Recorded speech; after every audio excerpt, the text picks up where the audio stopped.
Picture this. A single corporation so powerful it could synthesize fuel from coal, manufacture explosives from air, and produce poison gas in quantities that would redefine industrial murder. This wasn't science fiction. This was IG Farben, the chemical colossus that became the beating heart of Nazi Germany's war economy, a corporate empire built on patents, profits, and the systematic exploitation of human life itself. When most people think of World War II, they imagine tanks rolling across Europe, bombers darkening the skies, soldiers locked in desperate combat. But behind every bullet fired, every plane that took flight, every mile conquered by the Wehrmacht, there stood an invisible army of chemists, engineers, and executives who transformed molecules into money and human suffering into quarterly earnings.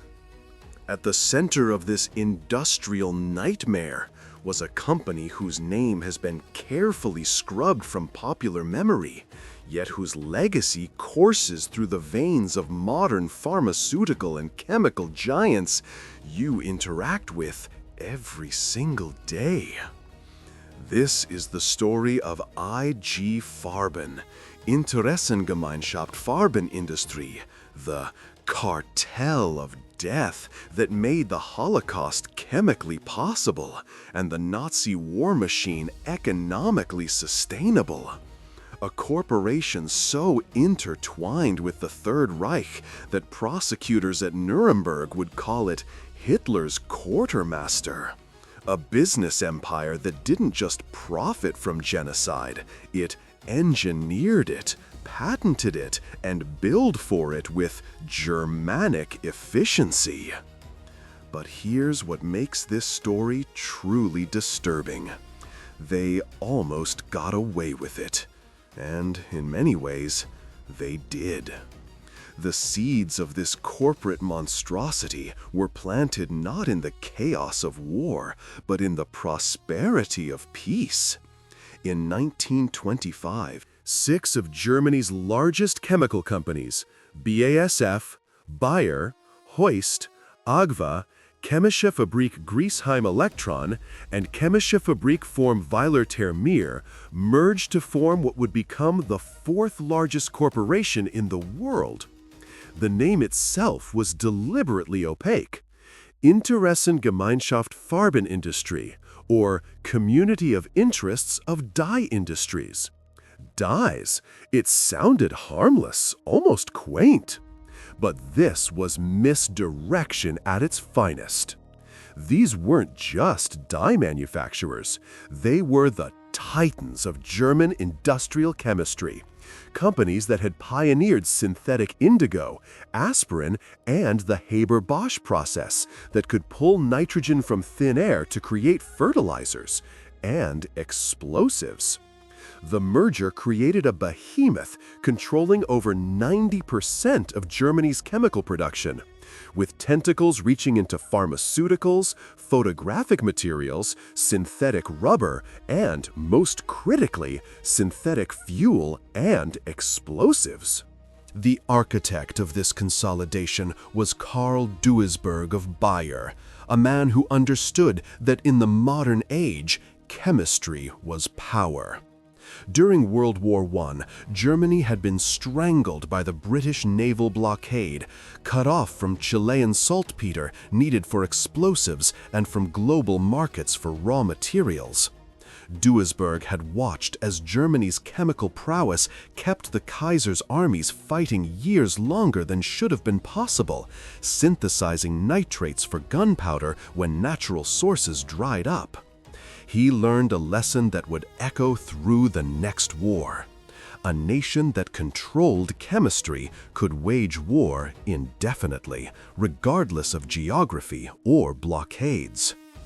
By the late 1920s, IG Farben employed over 100,000 workers and operated factories across Germany and abroad. Its research laboratories were temples of innovation, where scientists pursued everything from miracle drugs to synthetic materials that could replace natural resources Germany lacked. They developed Prontosil, the first commercially available antibacterian. They perfected processes for creating gasoline from coal, a technology that would prove absolutely critical when Germany found itself, once again, cut off from oil supplies. But beneath this veneer of scientific progress lurked something darker. The company's leadership, men like Karl Crouch, Fritz Tamir, and Heinrich Butefisch, were not mere businessmen. They were industrial strategists who understood that chemistry was the ultimate dual-use technology. The same process that created life-saving drugs could manufacture poison gas. The same factories producing synthetic rubber could pivot to explosives. The same brilliant minds solving agricultural problems could engineer industrial-scale murder. When the global economy collapsed in 1929, IG Farben weathered the storm better than most. They had diversified, they had patents, they had political connections.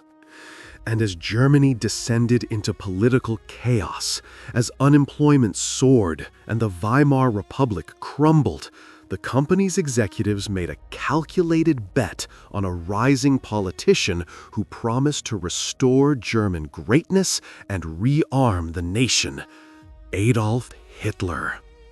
The marriage between IG Farben and the Nazi regime wasn't love at first sight. It was a transaction, cold and calculated. In the early 1930s, as Hitler's National Socialist Party gained power, IG Farben's board faced a choice: resist the tide of fascism or ride it to unprecedented profits. They chose profit. In 1933, just weeks after Hitler became chancellor, IG Farben executives met with Nazi officials to discuss the future. The message was clear: Germany would rearm, Germany would expand, and Germany would need to be economically self-sufficient. Autarky, they called it. For a chemical company with patents on synthetic fuel and rubber, this was music to their ears. Natural rubber came from Southeast Asia. Oil came from the Middle East and Americas. But coal? Germany had mountains of coal. And IG Farben had the technology to transform that coal into everything a modern war machine needed. The company donated 400,000 Reichsmarks to Hitler's election campaign, a staggering sum that helped secure Nazi dominance. In return, they received something far more valuable: a guarantee that they would be the sole supplier of synthetic materials to the rearming Wehrmacht.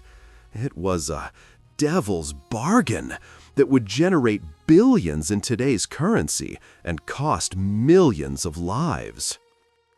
By 1936, as Hitler unveiled his four-year plan to prepare Germany for war, IG Farben was positioned as the industrial cornerstone of Nazi military ambitions.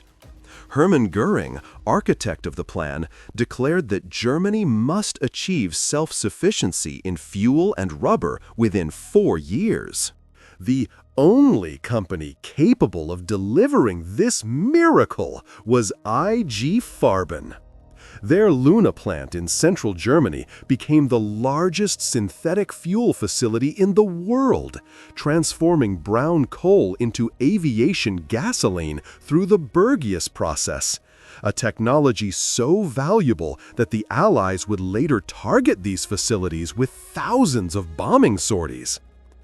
But synthetic fuel was just the beginning. IG Farben's laboratories were also perfecting something far more sinister: Zyklon B, a cyanide-based pesticide originally developed for fumigation. The patent was held by Degisch, a subsidiary partially owned by IG Farben. In its original form, Zyklon B included a warning odor to prevent accidental poisoning. But in 1940, at the request of the SS, IG Farben began producing a modified version without the warning agent. They knew exactly why. They billed for it anyway. The economic motivation was brutally simple. War meant demand, and demand meant profit.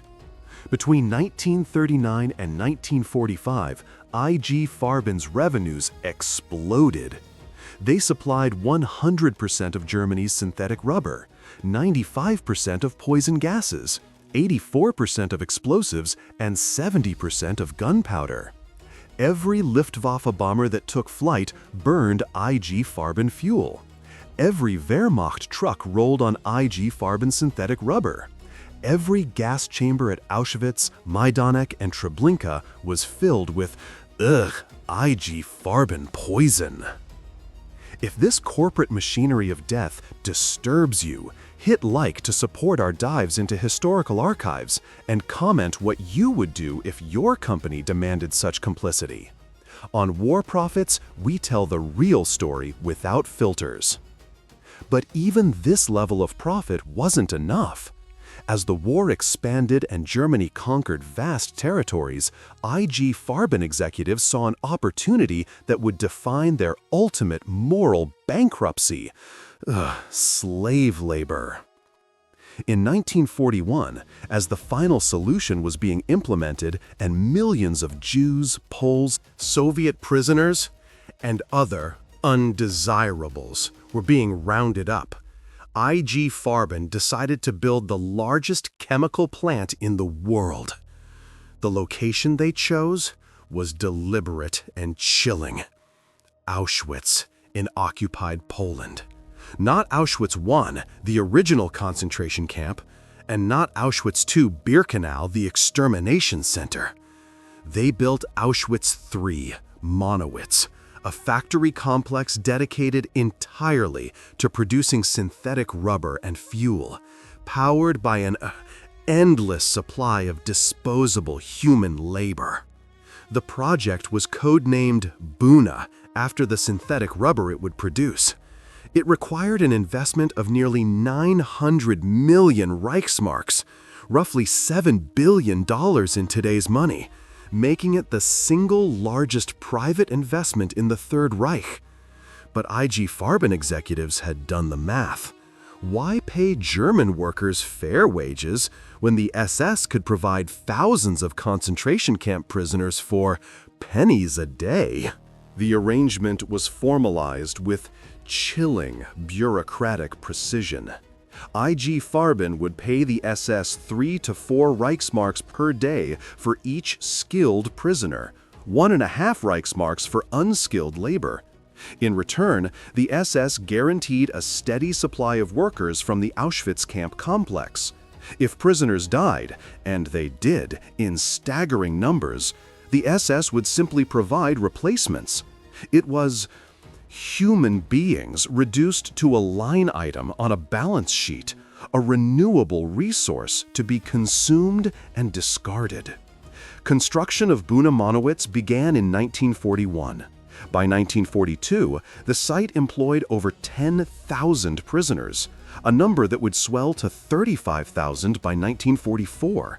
These weren't just numbers, they were human beings.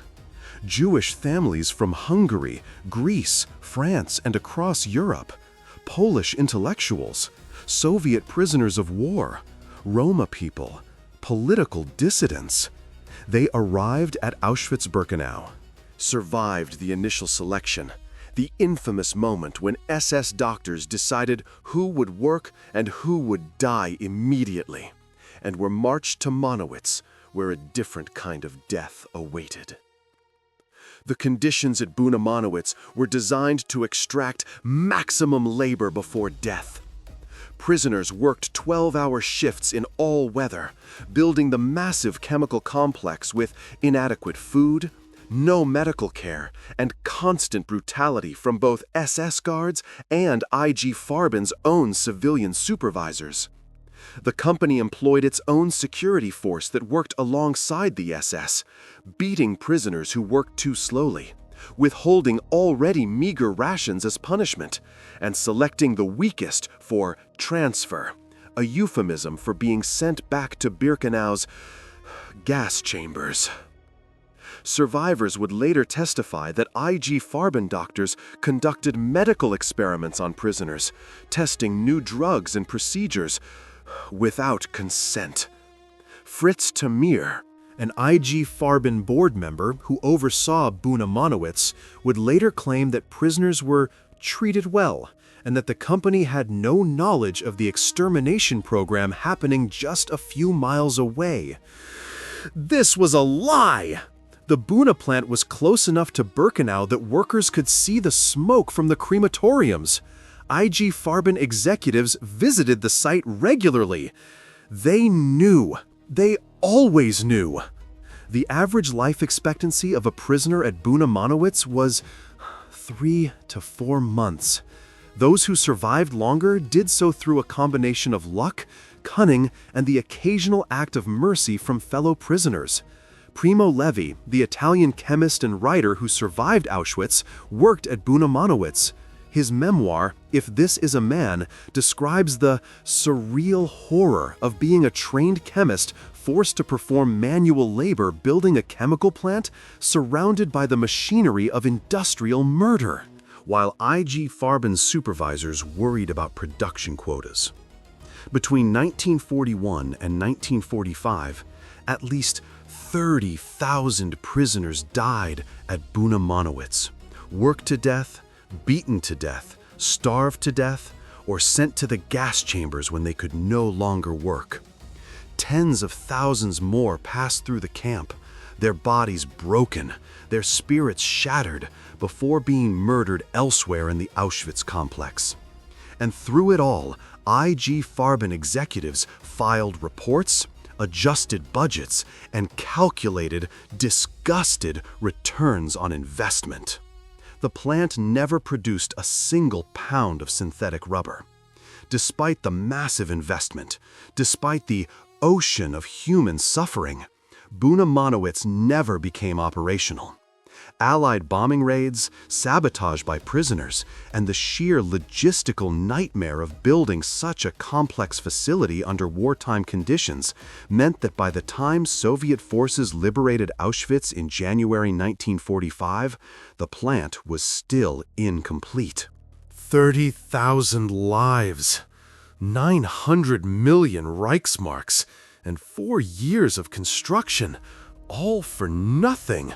Except, of course, the profits IG Farben made from other contracts, from other plants, from other forms of exploitation that did succeed. Where are you watching from? Share this with someone who needs to know these secrets, because what happened next is almost as disturbing as the crimes themselves. When the Third Reich collapsed in May 1945, IG Farben's empire lay in ruins, literally.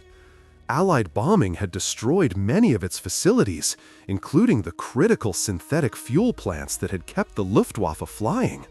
Soviet forces had seized factories in the east. The company's assets were frozen, its leadership scattered or in custody. For a brief moment, it seemed like hopeful justice might prevail, that the men who had profited from genocide would face the full weight of their crimes. The Nuremberg trials began in November 1945, prosecuting the major Nazi war criminals. But the Allies quickly realized that the Nazi regime hadn't operated in a vacuum. It had been enabled, funded, and sustained by German industry. So they created additional tribunals to prosecute industrialists, doctors, and other professionals who had facilitated the Holocaust and the war of aggression. The IG Farben trial, officially the United States of America versus Karl Crouch et al., began in August 1947. 24 IG Farben executives were indicted on charges including planning and waging aggressive war, plunder and spoliation, slavery, and mass murder. The prosecution's case was damning.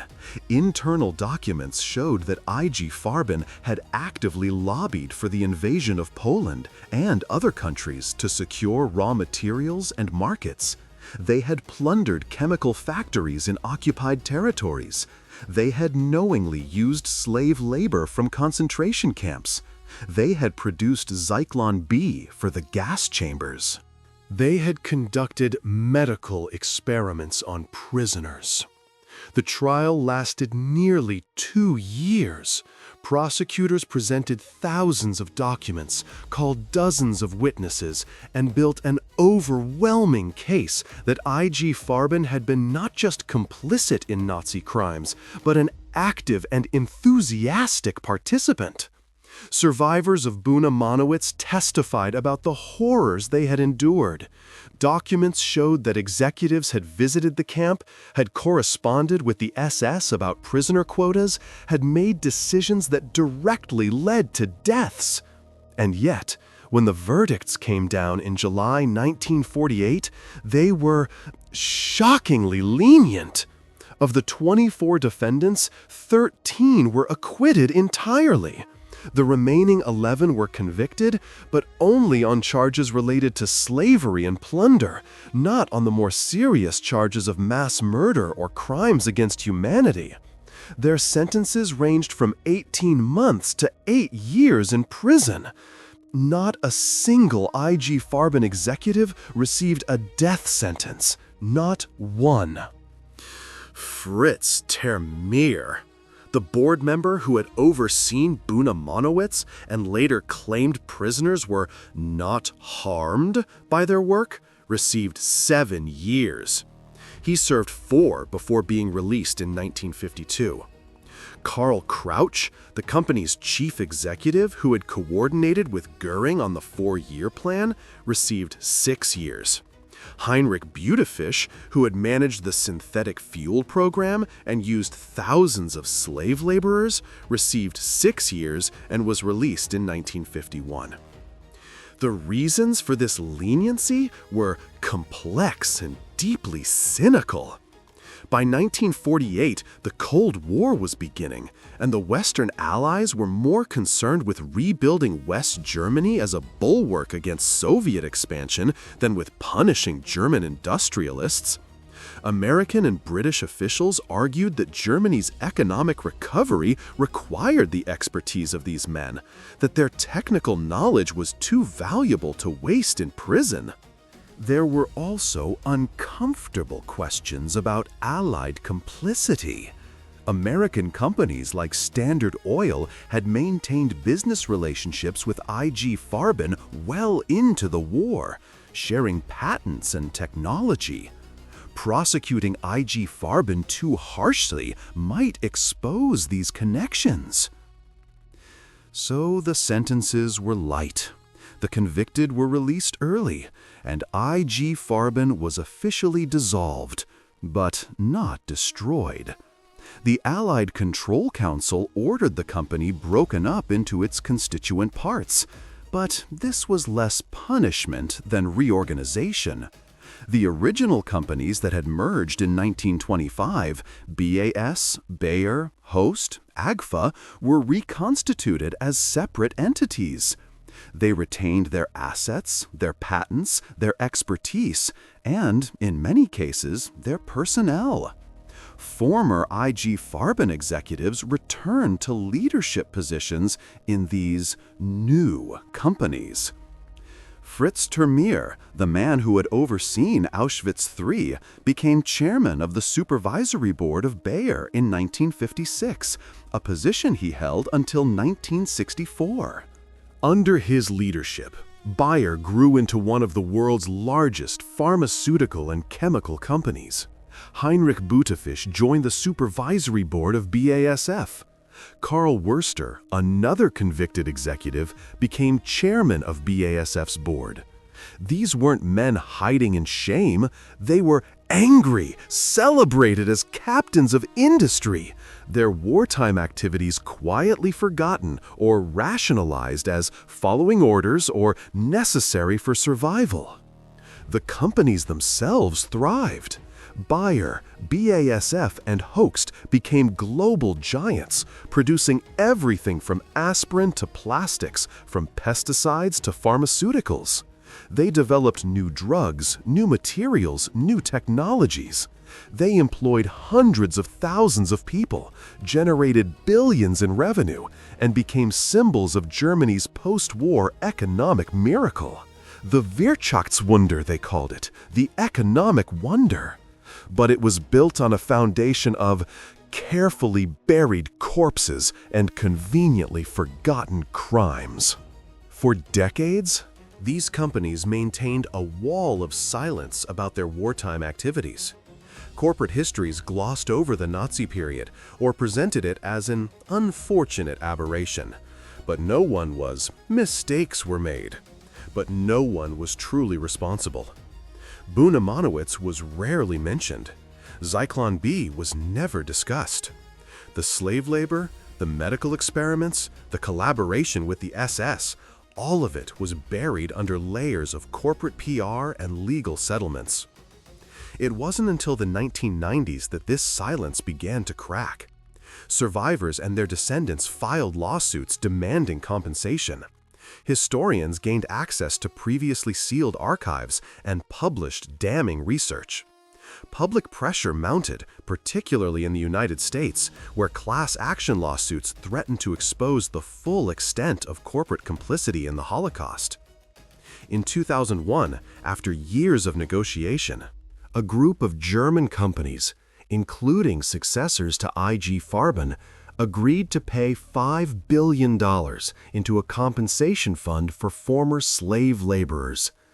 It was a significant sum, but also a calculated business decision. The settlement included legal immunity, ensuring that the companies could never again be sued for their wartime crimes. Survivors received payments ranging from $2,500 to $7,500 each, a pittance compared to the suffering they had endured and the profits the companies had made. Even this settlement came with caveats. The companies never admitted legal guilt, only moral responsibility. They framed the payments as humanitarian gestures rather than legal obligations. And they continued to downplay the extent of their involvement, presenting themselves as victims of Nazi coercion rather than willing participants in genocide. Today, if you take an aspirin, there's a good chance it was made by Bayer, the same company that once produced Zyklon B. If you use BASF plastics or chemicals, you're buying from a company that once operated factories staffed by concentration camp prisoners. These corporations have revenue in the hundreds of billions, employ hundreds of thousands of people worldwide, and are considered pillars of the global economy. Their wartime activities are footnotes in corporate histories, if they're mentioned at all. IG Farben itself technically still exists, though only as a legal shell managing remaining liabilities and liquidation proceedings. In 2012, shareholders voted to finally dissolve the company completely, but as of 2025, the process remains incomplete, tangled in legal complexities. It's a fitting metaphor. The company that helped make the Holocaust possible refuses to die, lingering like a ghost in the machinery of global capitalism. The war ended, but the profit never stopped. That's the truth that makes this story so disgusting, disturbing, so impossible to dismiss as ancient history. IG Farben wasn't an aberration. It was a logical extension of a system that prioritizes profit over human life, that treats morality as a cost-benefit analysis, that allows corporations to commit atrocities and then rebrand, restructure, and continue as if nothing happened. The executives who ran IG Farben weren't monsters in the traditional sense. They didn't personally operate gas chambers or shoot prisoners. They were educated men, family men, who went to work each day, attended meetings, reviewed reports, and made decisions that maximized shareholder value. The fact that those decisions resulted in tens of thousands of deaths was, to them, a regrettable but acceptable externality. This is what Hannah Arendt meant by the banality of evil. Not that the evil was banal, but that the people who committed it were ordinary, unremarkable, guided by bureaucratic logic rather than sadistic pleasure. This is why the story of IG Farben matters today. We live in a world where corporations wield enormous power, where quarterly earnings reports matter more than long-term consequences, where supply chains are deliberately opaque to hide uncomfortable truths. When you hear about companies using child labor, or destroying the environment, or profiting from authoritarian regimes, remember IG Farben. Remember that corporations don't have consciences, they have balance sheets. Remember that just following orders and we didn't know are lies that have been told before and will be told again. The Holocaust was made possible by many factors: anti-Semitism, nationalism, totalitarianism, war. But it was also made possible by corporations that saw genocide as a business opportunity, that calculated the profit margin on human suffering, that built factories next to death camps and complained about production delays. IG Farben didn't cause the Holocaust, but it made the Holocaust efficient, industrial, profitable. And when it was over, when the camps were liberated and the bodies counted, those corporations faced minimal consequences and continued to thrive. There's a memorial at the site of Buna Monowitz today, a small museum that tells the story of what happened there. But the IG Farben building in Frankfurt, the massive complex that served as the company's headquarters, is now part of Goethe University. Students walk its halls, attend lectures, study for exams, mostly unaware of the decisions that were made in those rooms, the documents that were signed, the profits that were calculated. The building has been repurposed, its history acknowledged but not dwelt upon. It's a metaphor for how we deal with corporate crimes. We remember, we memorialize, but we don't fundamentally change the systems that made those crimes possible. So what do we do with this knowledge? How do we confront a past that refuses to stay buried, that echoes through the present in the form of corporate logos and pharmaceutical brands? We remember. We tell these stories, even when they're uncomfortable, even when they implicate companies we interact with every day. We demand accountability, not just from individuals, but from institutions. We recognize that capitalism without conscience is capable of any atrocity, and that good business is not the same as good. The story of IG Farben is a fearful warning. It's a reminder that progress and profit are not inherently good, that innovation can serve genocide as easily as it serves humanity, that the same minds that cure diseases can engineer mass murder if the incentives align. It's a call to vigilance, to skepticism, to the understanding that corporations are not people, and their interests are not our interests. If this story has disturbed you, if it's made you question the systems we live under, then hit subscribe. On War Profits, we don't just tell history, we excavate the uncomfortable truths that powerful institutions would prefer remain buried. Share this video with someone who needs to understand how deeply corporate complicity ran in the darkest chapter of human history. Comment below. What modern corporations do you think are repeating these patterns? Where do you draw the line between profit and morality? Because here's the final, most disgusting truth. IG Farben succeeded, not in winning the war, they lost that, but in surviving, in thriving, in ensuring that the people responsible faced minimal consequences, while the corporations they built became global powerhouses. The executives served a few years in comfortable prisons and returned to corner offices. And the world moved on, eager to forget, ready to consume the products these companies produced without thinking too hard about where they came from. 30,000 people died building a factory that never produced anything. Millions more died in gas chambers filled with poison manufactured for profit. And the companies responsible are still here, still profitable, still respected. That's not justice. That's not closure. That's a fearful warning that we've chosen to ignore. The chemical empire that fueled Hitler's war machine didn't die with the Third Reich. It just changed its name, updated its logo, and kept selling. The question is, are we willing to keep buying?